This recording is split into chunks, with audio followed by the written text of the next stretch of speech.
My question for you would be, Nerdeen, I've asked you this before, and I'd be interested if you've got the same answer or not, but I mean, do you personally, right now, do you support Hamas? I don't condemn and I don't tell people who are living under occupation, living under genocide, how they can resist but do you their support occupation. I've never publicly expressed support for any specific parties or groups in Palestine, including the Palestinian Authority even. But I support all people who are oppressed to resist their oppression. You can't tell people that they don't have the right to defend themselves. Welcome back, everyone. And today we start off with Piers Morgan asking Nerdeen Kiswani, a pro-Palestinian and anti-Zionist activist, whether she supports Hamas. The reason he asks her this question is because Nerdeen is one of those people who hasn't been afraid to speak the facts and hasn't hid away from answering questions relating to Hamas. In fact, I think it's quite interesting. Let's take a look. But you do accept if you're not prepared to condemn a group like Hamas, then you are de facto supporting them. I'm not going to condemn anybody who's defending themselves, and I won't condemn my people who are the victims of this. Hang on. So you condemn the terrorist state of Israel? Hang on, Nerdeen. So did you condemn what they did on October the 7th? Again, I think a lot of what we saw about October the 7th was actually lies, and they've been disproven. Wow. So, I don't know what conversation we're having here. They are. The 40 beheaded babies' lies was disproven. The do you think the 1,200 people? Okay, well, let me be specific to you. Do you think? We've let me be specific with my question. We've seen Palestinians raped. Hang on. Israel's green light on the genocide in Gaza resulted from the lies they told on October the 7th. The beheading of babies did not happen. The rapes did not happen. Babies in ovens did not happen. What did happen was a Hannibal directive. Let's be absolutely honest here. If you're living in Palestine, fighting oppression, fighting of any sort, you are labelled as Hamas. Bhagat Singh, when the British took over Indian territory, fought back. He was also labelled a terrorist to his own people, a freedom fighter. George Washington and Nelson Mandela were also labelled terrorists who were in fact freedom fighters. So just to be clear, groups, Zionist groups went to Palestinian villages like mine. So just to be clear, you don't condemn even worse than that. So you cannot condemn what they did that day. Like I said, I can't condemn what has been repeatedly put in the media. We've heard you loud and clear. What I don't know is true. What I don't know to be true. I know. How very convenient that you don't think any of it's true. I mean, we literally saw what they did through their own GoPro videos that they beamed to the world of them murdering innocent people. They literally beamed it in real time. I believe Israel actually killed a lot of their people through the Hannibal directive. They were proud of it. Do you condemn the Hannibal directive that was directed towards their own people?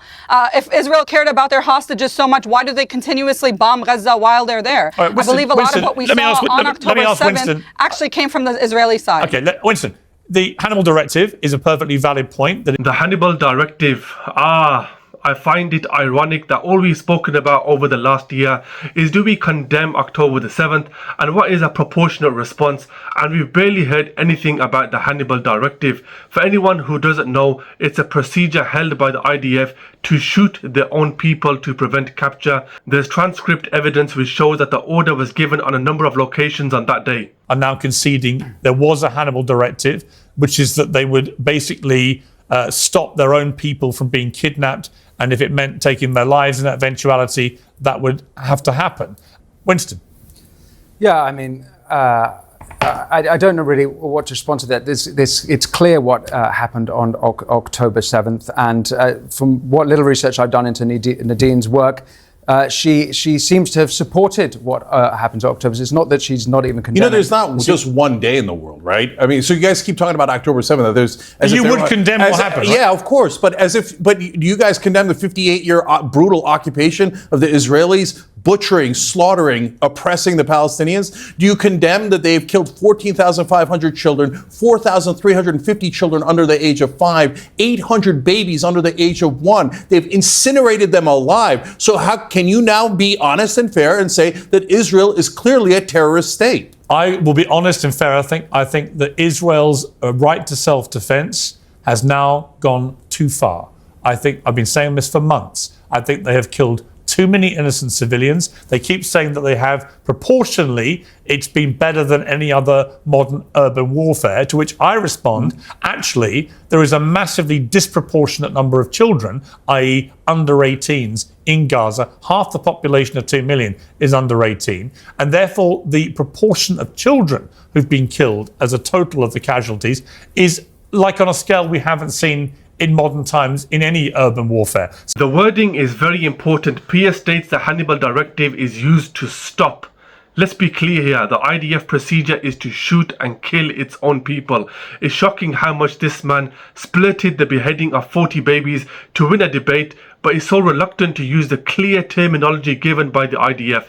Cenk states he condemns October the 7th, asking Piers to do the same, and Piers responds by saying Israel's right to defense has gone too far. This is the double standards. In other words, the actual flare-ups of war. It's been No, I don't 75 accept years that You don't at all. accept that? flare-ups. You don't Not at accept You all. that only consider it a Palestinians or flare-up pro-Palestinian when groups Palestinians or are Arab fighting groups have back. actually been responsible for the outbreaks of warfare. You No, wouldn't accept that. I don't accept that 1%. Okay, well, so I first would. of all, if I occupy you in a prison for 58 years and you try to break out 5 times, I wouldn't blame you for it. Well, it's a But different even so, categorization even so, no. So Israel, for example, on October 7th, we know that they had the intelligence on October 7th, the greatest intelligence agency in the whole world.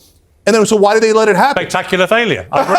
No, it's not. It was a spectacular success for their mission to grab Gaza and the West Bank. that's nonsense. Nonsense, my ass. That's conspiracy What are they theory doing now? bullshit. Okay. So, Piers, will you admit that once they try to push the Palestinians out and take Gaza for themselves, that it was never about self-defense? It was always about stealing Palestinian land, which is what they have done over and over and over again since 1948. Yeah, the idea that the Israelis knew They have what was been going. Hang provoking all on, the hang on. Palestinian Sorry, just to respond to that, the idea that the Israelis knew that October 7th was going to happen and deliberately allowed it to happen to their own people is preposterous. Some people in the Israeli government who are literally terrorists, like Ben Gvir, absolutely. Netanyahu, I think, is literally the largest not terrorist know, in the Cenk. world right now. You're telling me Netanyahu wouldn't do that? Netanyahu lied us into the Iraq war. He talked about weapons of mass destruction. He talked about how they did 9/11 when, in fact, Saddam Hussein was opposed to Al-Qaeda. So that giant liar that lied America into the Iraq war as part of the neocons wouldn't lie to his own people to protect himself from corruption charges, from protecting himself from a very, very unpopular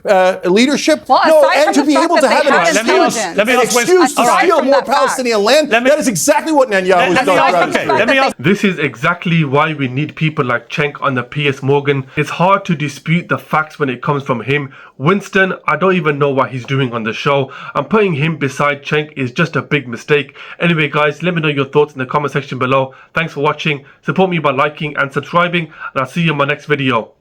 Peace out.